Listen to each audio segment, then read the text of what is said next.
Today I'm going to show you how to program drums as a complete beginner. I'm using Ableton and we're using a metal track, but it goes without saying that the techniques in this video work no matter what genre or DAW you're using. So I'm going to start out by showing you the basics of using a drum MIDI plugin. We're going to get into the basics of programming drums, and then we'll start to get into slightly more advanced stuff without going too far, because I know as a beginner it can get really easy to be overwhelmed.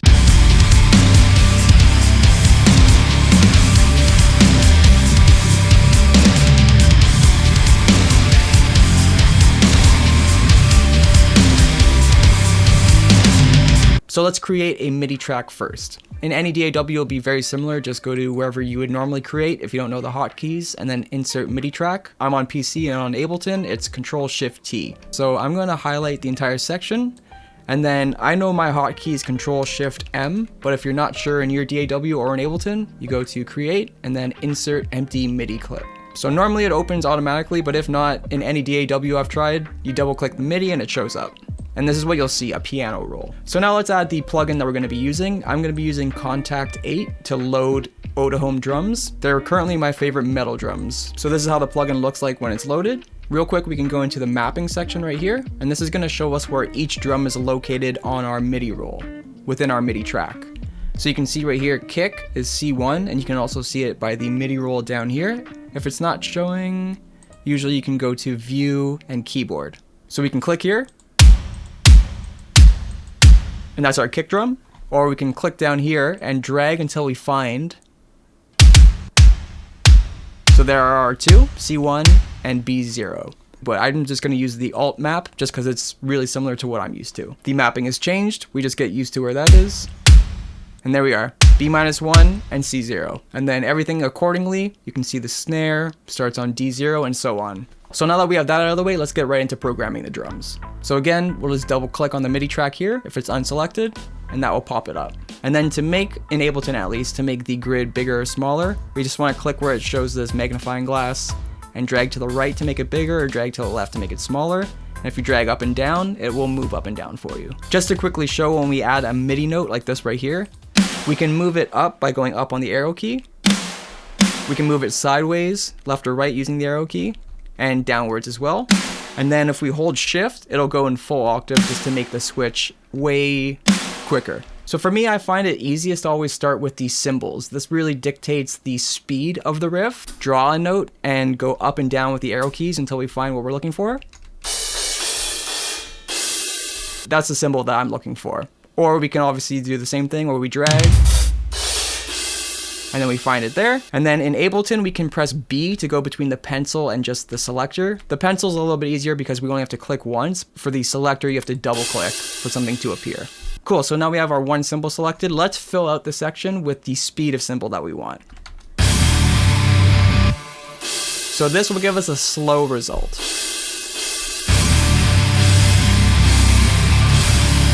What I want is to be double that speed. So I'm just gonna fill in every other one. And you can see there's a lot of grid here. In Ableton, if I go Command or Control 2, it'll make it smaller. So now we see less of it. So now we have the speed of the cymbals set. I'm just going to press B again, select all of these, and then duplicate it just so I don't have to draw them all over again. So now we have our cymbal groove set. Let's now find where our snare is. I always find it easiest to do cymbals first and then find our snare, and that will kind of dictate the feel of the drums. So in my mind, I want to hear one snare here, and then I'm gonna see this pattern here. So 4 squares of nothing, and then 1 square, and then 3 squares. Let's go again, fill in the groove, 4 squares of nothing, 1 square selected, 3 squares of nothing. Now we can just highlight that whole section and duplicate it, just to save us time again. Just highlight the whole section and make sure that this whole bar is selected, because you'll find if you don't have the whole thing selected and you're only starting from here, when you go to duplicate it, it's wrong. So you want to make sure that you have the whole bar selected, and that'll copy exactly how it's supposed to be. Then we can do that again. Okay, so now we're definitely getting somewhere. Let's fill in the kicks now. So I know that the kicks are always really close to the snare. B-1 and C0. And again, if you ever just want to have a reference of where all of your drums are, go to the mapping section, and it'll tell you where all of them are note-wise. So now let's synchronize the drums with the guitar.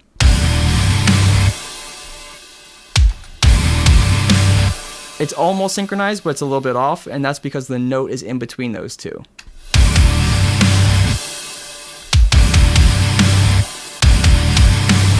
So it's da da da da. It's going to be a quick kick, and just keep in mind if you get it wrong, it can only be earlier or later. So this specific rhythm repeats a lot, and I can either copy and paste this again. And that's actually going to save me a lot of time, so I might just do that over and over since it's the same thing on the guitar. And then it actually repeats right here. So let me get rid of that. Again, select all of that and duplicate it.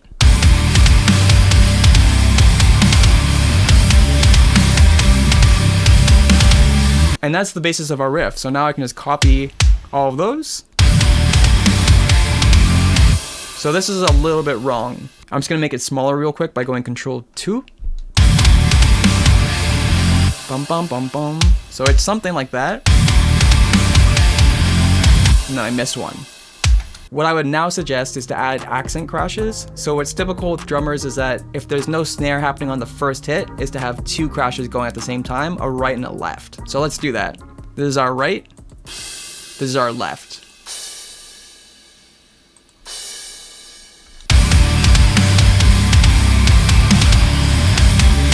And then I personally want to hear it again right here, but maybe not that crash. Maybe let's try a different cymbal just to accent slightly different than the first time.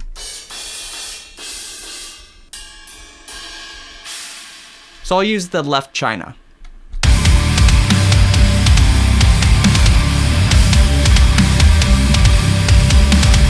And then I can just copy that again. And that's the very basics of programming drums. Now what I would suggest and what I personally like to do is find different accent parts within the riff that I think are most important. So let's listen and add another accent crash on that.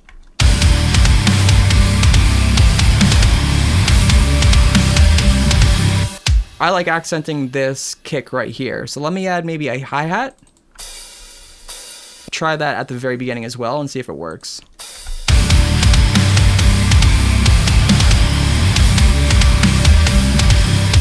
And I do like that. I like it especially on the second one, but I might want to double it and have it happen twice on the second time. This is all extracurricular, but it just instantly makes the drums a little bit more exciting and a little bit more nuanced and important. Now what I hear is that it could be a little bit more interesting, and let's add a little tom fill just to bridge where the part repeats over here. So it can be as simple as 1, 2, 3, 4. 1, 2, 3, 4. Since there's two toms happening in a row, bum bum, the likelihood is that there wouldn't be a cymbal on there, so let's get rid of that. And that's pretty cool. For me, I'd probably even start the fill a little bit earlier. See, there's no drum there. Let's go to the right one. There we are. And then same thing, since there's two snares there probably wouldn't be a cymbal. To make it a little bit more interesting even, we can now go into triplet mode by either right-clicking here. It should be noted that we can change the grid also by right-clicking. And then we can access triplet grid, which is Control 3 to go in and out. With the same idea.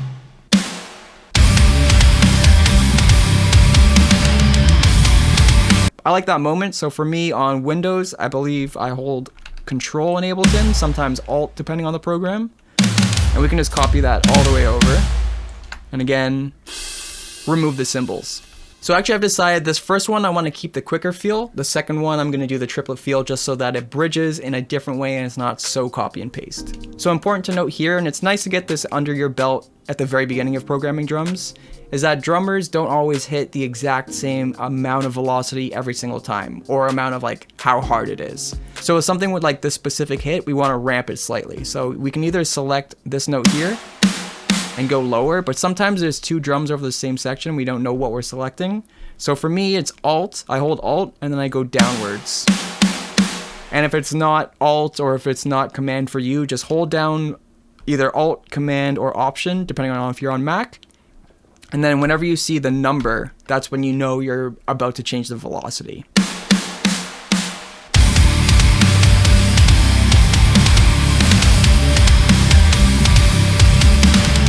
One thing to note is that we can make these drums even punchier really quickly by going Command A or Control A, selecting all of them.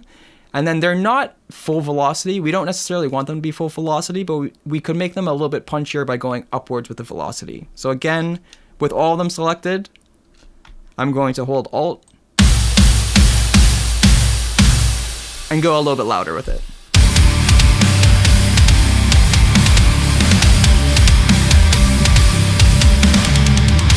Compared to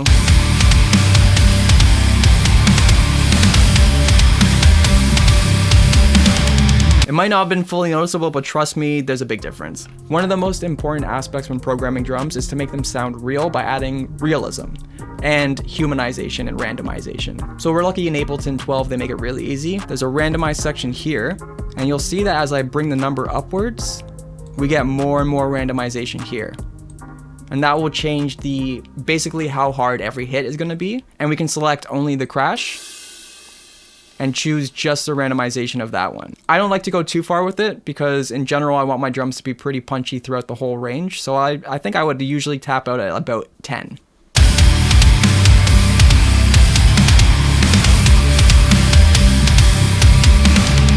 Another quick thing that we can do is add humanization. So let's Control A, select everything. I'm gonna zoom in a bit so we can see what's going on.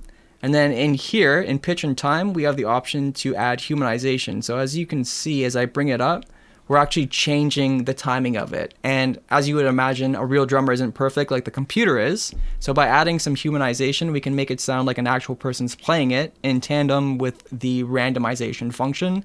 It just gives it a lot more of a human feel. Again, I don't like to go too crazy with this because when we're recording drums, we're usually gridding them after the fact and editing them to sound basically perfect. So again, a little bit goes a long way. I like to stick around 5. And if you don't have this option within your DAW, then all you would really do is select certain hits, let's say this kick drum, and with Alt selected in Ableton and pressing the side arrow key, we can move it by slight increments. So next up, let's add some very simple production, and you'll see how we can take our riff from an 8 to a 10 very quickly and very simply. For this, we're gonna use my sample pack called Tape Toys that just came out. There's 850 different samples and loops. So the first thing I'm gonna do is add a bass drop, and that always brings our production up, especially if it's a breakdown or a chorus. So what I'm gonna do is go into my kick electronics here, and I have in my 808 section a bunch of 808s. And let's throw this sample on here. It's gonna be very loud, so let's lower it quite a bit. And if we're not happy with the note, we can always change that within our DAW. I'm gonna go a little bit higher. What I'm gonna do now is add some sort of big reverby hits. I like to use claps and layer them with my snare. So again, let's make a new track. I really like this clap here. It's nice and wide and reverby, and I can always add more reverb after. I'm gonna drag it onto this track here. I think the snare is here. So now let's just put those claps on every snare.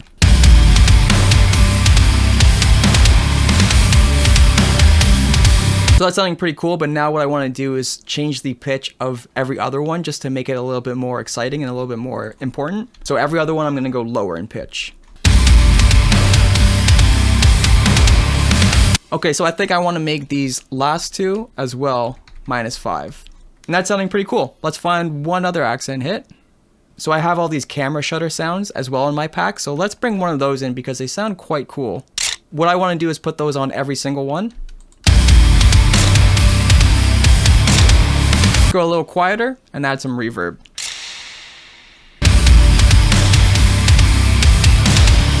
So that's sounding way better already, emphasizing those important drums. What I want to do real quick is just add some sort of rhythmic measure. So let me find a shaker or a hi-hat. So now we have both of these samples, and we're going to create some sort of rhythm with them. Now we can just select both and group them just to make it easier to access.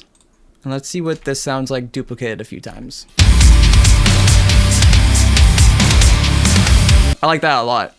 Especially since they're different samples, we're getting like the tss, tss, tss, tss, which is emphasizing it that way, and if we switch the two samples around, we'll get a different type of emphasis. I like the other one a little bit more, so let's go with that. I'm gonna pan them a little bit different too, so that we get one on the left and one on the right. So this is the beat with the production.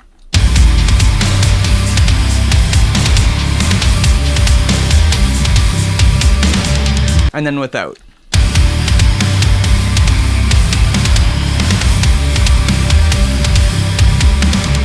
So not bad without, but I think we can all agree that it's a lot more interesting just with that really quick, really easy production. And really it's just an 808 at the beginning if it's a breakdown or a chorus, adding some sort of clap layer, and then adding some sort of hi-hat groove. So like I said at the beginning, let me show you how we can separate each drum to show up on its own audio track within your DAW. It's very simple. So this is our drum track right here, Contact 8. We can now make a new track, and right here where it says exterior in, this is our input. So we're gonna select Contact 8 right there. And now you can see that that number that was here, number 1, says post mixer. What we wanna do is select out 2. So let's make it so that our kick drum is coming out of out 2. That's our kick in and our kick out, and then we have a kick 1 shot. So if we want, we can separate them all into their own tracks. So let's send them all out to out 2 for right now. So now we just want to select in, and that will allow us to receive information from that track. Now you can see we're getting our kick drum coming out of this one, so we can name it now kick. Since we're clipping, we can see it's clipping because it's all really loud. Let's just turn down the faders in here, in, out, and 1 shot. So now we just copy this process throughout the rest of the drums. So thank you so much for watching. I hope that this clarifies some of the issues that you may have had in your experience. And I just want to note that just take it slow.